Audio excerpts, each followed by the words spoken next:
Helen nodded involuntarily. They were not allowed to approach each other.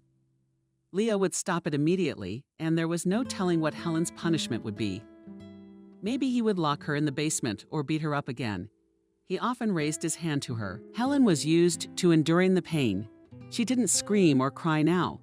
She only flinched like a dog being kicked by a cruel master. When she and Leo arrived home, the first thing Helen did was look at the milk carton, and her pencil had written, "Your father is dying. No hope, calling to say goodbye." And then all the skills Helen had recently acquired went out the window. She rushed to her husband. "I have to go home," she begged. He raised his eyebrows. "Why? Is father dying? I haven't seen him in years. I can never forgive myself if I don't say goodbye to him. You're not the ultimate monster. Let me go for a few days and I'll be back. I swear to you, or let's go together." He grabbed her chin. "How do you know about your father? Tell me," she blurted it out. It was the first thing that popped into her head. "I met a friend at the store." She said, "Don't lie." He didn't believe it for a second. "First of all, you weren't talking to anyone there. Secondly, if someone had told you about your father, you'd have told me right away. And you only found out about it now. Someone handed you the phone, wrote you a note. Tell me." Helen didn't see any other choice but to lay it on the line, did she? Maybe then he'd take pity and let her go to her father. She showed him the ill-fated box. "I see," he squinted. "You're not going anywhere. Father can die just fine without you. Leo, for God's sake." Helen knelt in front of her husband. "You realize you'll do a terrible thing if you don't let me go. Fate can forgive a lot of things, but it punishes for such things. The boomerang will come and it'll be interesting to watch." His tone hasn't even changed. It was just as cold and mocking. "And for being so eager to deceive me. Next month there will be no pictures of you with." Helen had a terrible tantrum in her memory. She sobbed for hours locked in her room. And when she did want to come out, she realized that Leo's intention was not to let her out anytime soon. She spent about a week alone. It was good that the bedroom was connected to the bathroom. At least Helen was not thirsty. Her husband didn't bring her any food. It was a real prison. There were bars on the windows to keep out burglars. The view was of a high fence with a forest beyond. Helen didn't know when she would be released, but when Leo got the call to report that her father had died, her husband purposely came to the door so she could hear his voice. Leo expressed his condolences and said that unfortunately he and Helen could not make it to the funeral. Very busy with work. Well, as soon as they have a moment to spare, they'll come and look at it. It seemed like a week. Helen felt that her mind was tormented, and she could not tell exactly how many days had passed when Leo opened the door, could go downstairs and eat something. After that, Helen finally broke down. She became apolitical and indifferent to everything. She didn't care whether she stayed at home or followed her husband, and wherever he led her, keeping her head down. She did her homework, but she did it thorough as an automaton. When the housework was finished, she would sit or lie motionless, looking at one point. You couldn't tell whether she was immersed in her thoughts or in prostration. When Leo spoke to her, she answered him, but she answered the question. It was impossible to get a word out of her now. The question remained, why would he want such a broken doll? But it was as if he was satisfied that he had brought her to such a state that she walked like a mannequin without feelings, thoughts, and desires. That he had complete power over her. Something human appeared in Helen's gaze only when her husband placed another photograph of his daughter in front of her. She would stare at her for a long time, and the expression in her eyes would become sad, as if she were mentally talking to Emily. Then she put the pictures in the album and put it in someone's drawer. She knew that if she kept pulling out and looking at the pictures, Leo would throw the album away. Just like he destroyed everything she cared about, so she would pick up the album once a month just to put another picture in it. And so the years went by. One day, in a conversation between the couple, the number 18 came up. When Emily turns 18, I'll tell you. And then she'll decide for herself if she wants to see you. And if she does, I won't object. Helen decided to think of this day as the tipping point of her imprisonment, after which she would either have her freedom and her daughter, or she would be gone. Now she knew that it was possible not to make any effort for this not to take any sin on her soul. She would leave simply out of longing and despair. In the last month before that date, she knitted a beautiful blue shawl. It had once been her favorite color, and she hoped her daughter would like it. On the cherished day, she gave Leo the shawl package, asking him to give it to Emily for me. He grinned, but took the package. That day, he didn't come home for a long time. Helen had no doubt that he had gone to Faith. After all, she is his daughter after all, and celebrating her coming of age. When she heard the house gate open in the evening, she ran downstairs. Well, she asked. He could have taunted her by demanding, for example, that she serve him dinner first. But Leo would not do that. He handed her the package. Emily doesn't want to know you. Why not? Helen whispered with just her lips. Did you tell her what you did to me? And I told her you left her. And now you're sorry and you want to make amends. I never said a word to her about you before. Helen herself did not expect what would happen. Then she threw herself at her husband, forgetting everything. She beat him with her fists ineptly and desperately, and screamed like a man who had been hurt intolerably and painfully. Leo was so unaware of this that after only a few seconds he came to his senses, and twisted his wife, and dragged her down to the basement. Helen was lying on the floor. It was very difficult for her to move.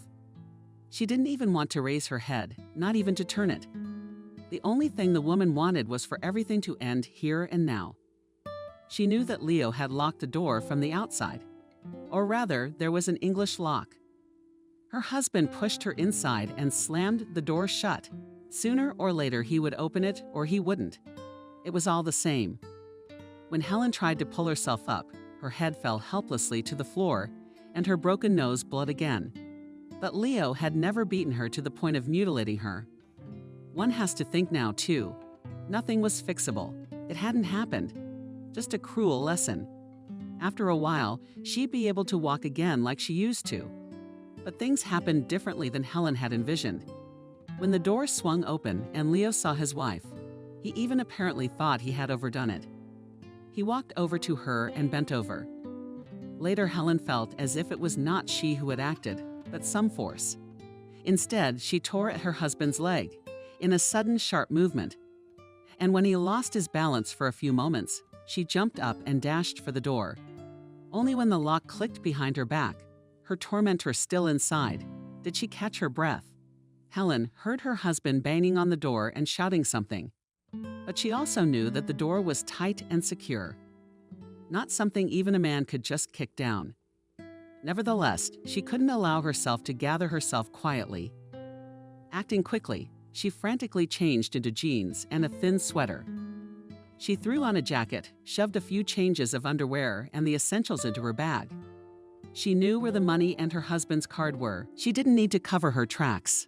On the contrary, she wanted Leo to be punished. The money, the files. Everything seemed to be in place. An ordered cab pulled up. Helen gave her friend's address. If she wasn't at home, she should go to the hospital. We weren't home. She aghast when she saw Helen with her bat on the doorstep. The friends hugged and cried, and could not unclasp the embrace. Then Sophia oiled the abrasions. Helen applied ice to the biggest bruise. She made a sandwich and a cup of strong coffee. She wanted to pour brandy, but Helen stopped her. No, don't. First, you have to go to the hospital to get the bruises removed, and then to the police. That's what the friends did. Sophia didn't leave Helen alone. She held her hand. Helen felt like Leo was about to appear behind her, calling out to her. Right on top of him, she heard his voice and picked herself up time after time. Again, there was no way for him to get out of the secret room by himself. Helen had finished telling her story to Alex, and now sat looking at the sea. What happened next? He asked, silently. Next, the police came to Leo's house. He was released from his confinement and immediately detained. There was a trial. He got less time than I expected, only 2 years. That is, he was given more, but released after 2 years. When I found out about it, I immediately left town to come here. I'll have to go back soon. How have you been living all this time? Turns out my father left me a nice inheritance. And I also found out that Leo had deposited a large sum of money into my account. Some money was no problem.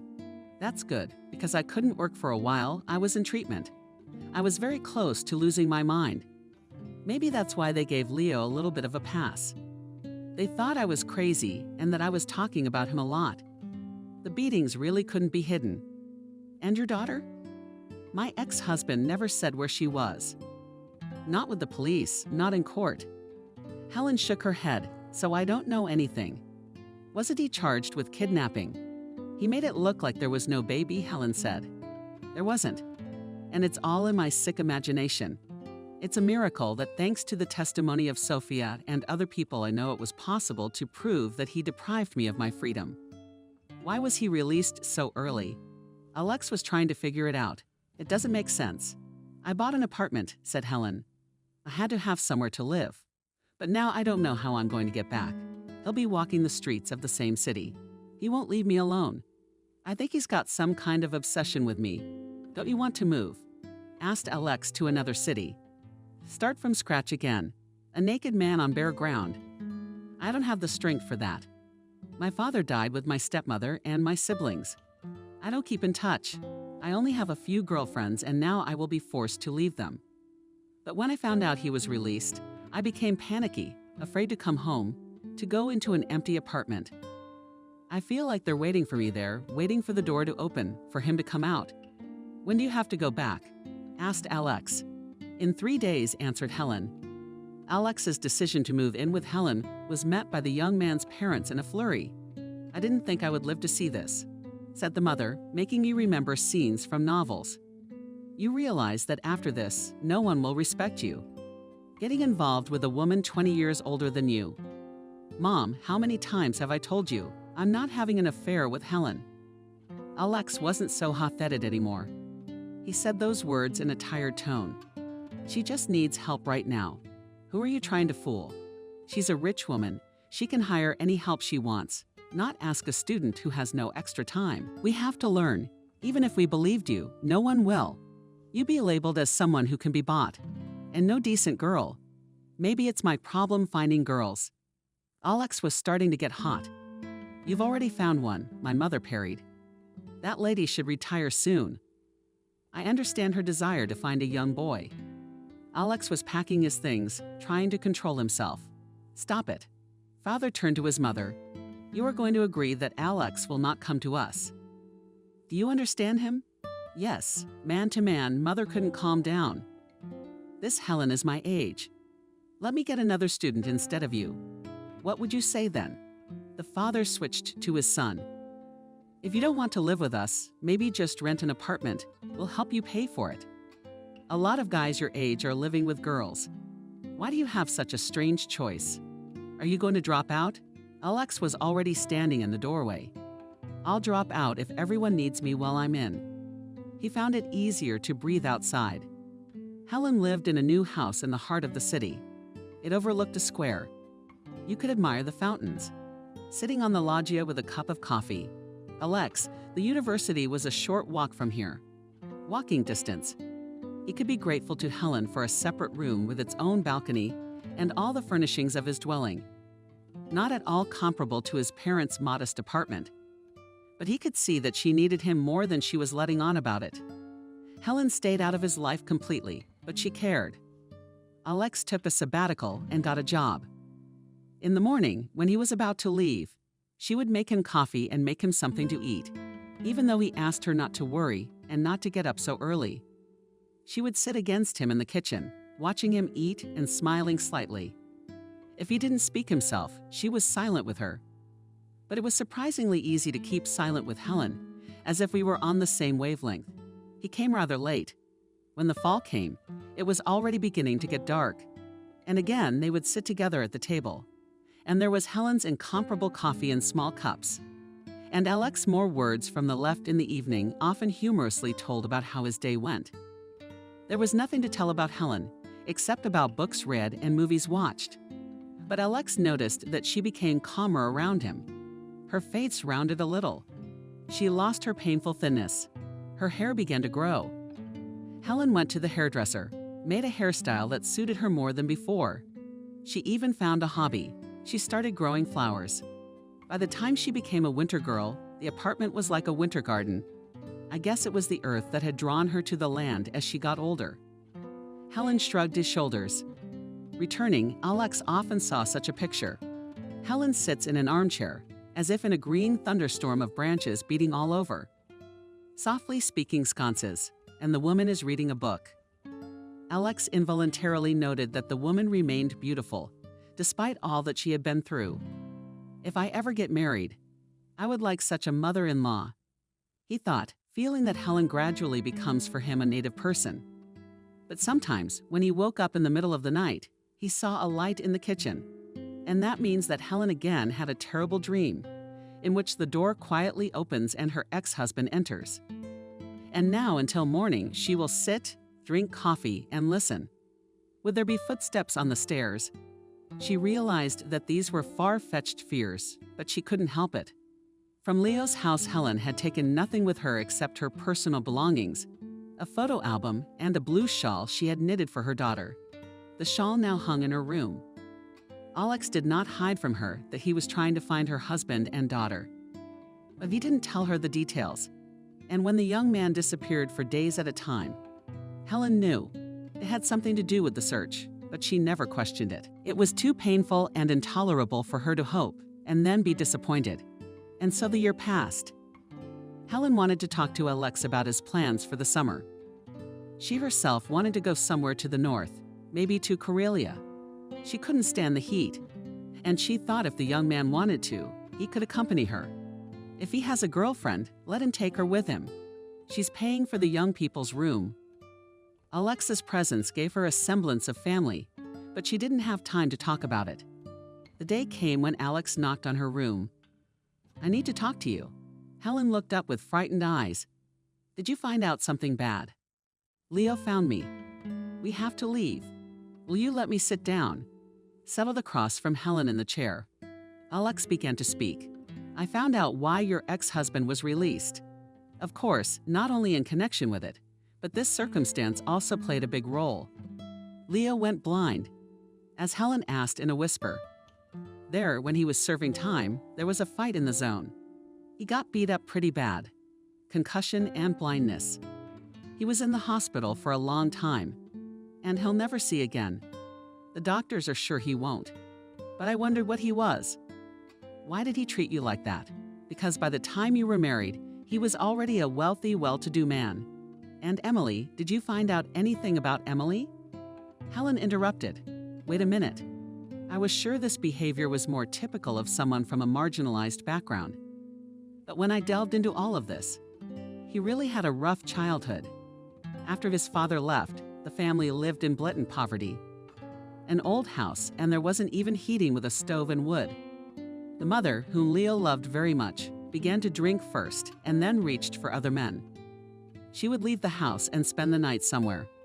And the boy was left alone in the fuel rooms, sleeping in his jacket when she returned drunk, and often with some lonely woman bragging to her son about a new ring and a new dress. Leo asked Mom, "Why did you leave me for someone else?" "You have your whole life ahead of you," she said. "Mine is passing, and you can't give me anything right now, so don't judge me for taking from others." Maybe that's what gave him the incentive to get ahead at all costs and become a wealthy man. It was an attempt to prove something to his mother, but it failed. When Leo started earning well, his mother was already dead. A life of excess is no good. And when he met you, all his childhood complexes were realized.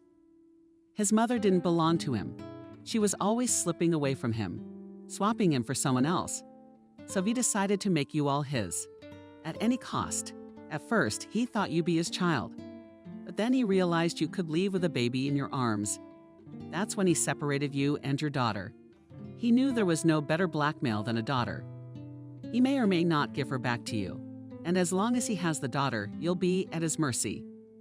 Then why did he take my hope away? He said Emily didn't want to hear from me. Alex shrugged. Maybe he was tired of playing this game for so many years. Maybe he just snapped. But he wasn't going to let you go for sure. In your face, he was definitely avenging his mother for his childhood. Where he hid his faith. That's what tormented Helen. Most of all, she's alive. He gave her to strangers to be adopted. Do you know anything about that? I know. Alex was silent for a few moments, and the woman held her breath. You have no idea who raised her. Who did? Your stepmother. He brought her the little girl and assured her that you had given her up. He's too busy with work to raise a girl. Maria really did love your father. Her own sons were grown, and she realized she couldn't give the professor's own granddaughter to an orphanage. So she raised Emily. Leo visited the girl, took pictures. Helen held her hand to her throat. She really hates me and doesn't want to know. She's at Maria's now. Come with me. Alex suggested it. I have something to show you. And I also want you to know this. I met with Vera and talked to her. Helen had long ago given the young man the keys to her car, and now the car was waiting for them at the entrance. From excitement, the woman did not realize where they were going. The city ended, the villages went on. Then the road turned into the forest. Finally, Alex stopped the car and shocked.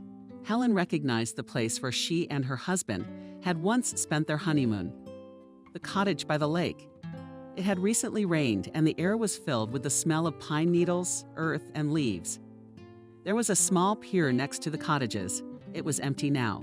It seemed that there was not a single living soul here, but it only seemed so. Helen did not immediately see on the landing in front of the cottages in a chair sat a man from the worst with gray hair and dark glasses. Helen would not have recognized Leo, but reason told her that it was him. And standing next to him, leaning toward him, was a girl. She was saying something to the old man, stroking his arm. Then the girl threw her head down. She was as fair-haired as her mother. And with her noble features, she resembled her grandfather. For a minute, she and Helen looked back at each other. Helen wanted to walk toward Faith, but realized she couldn't move. Her legs were failing. Alex, apparently sensing her condition, took her firmly under the elbow. You are not angry that I decided to treat a little? He asked quietly. Helen did not immediately realize what he was talking about. Emily said something to her father and slowly walked towards them. The closer the girl came, the more Helen's doubts grew. No tests were needed here, no questions asked. This was her baby girl, the one she had given birth to and held in her arms only once in her life. About 10 paces away, Emily stopped. And only now Helen noticed that on the girl's shoulders lay a blue fishnet bundle. The handkerchief was the same one that had hung in Helen's room a while ago, and looking at which she believed that she would give it to her daughter someday.